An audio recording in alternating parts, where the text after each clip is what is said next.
performance aircraft.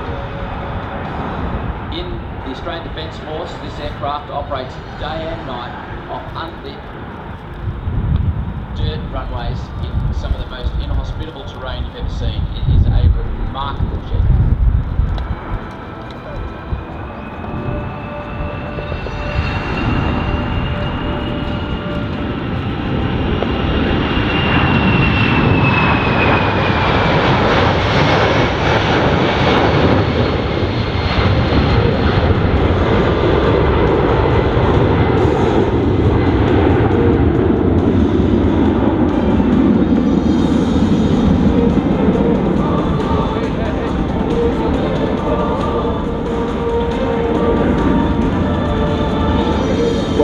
That amazing climb from the C17. It's easy watching this aircraft to forget that it weighs 265 tonnes. That's as much as most commercial aircraft.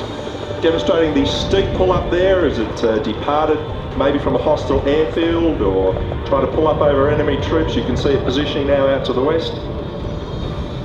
Configuring with the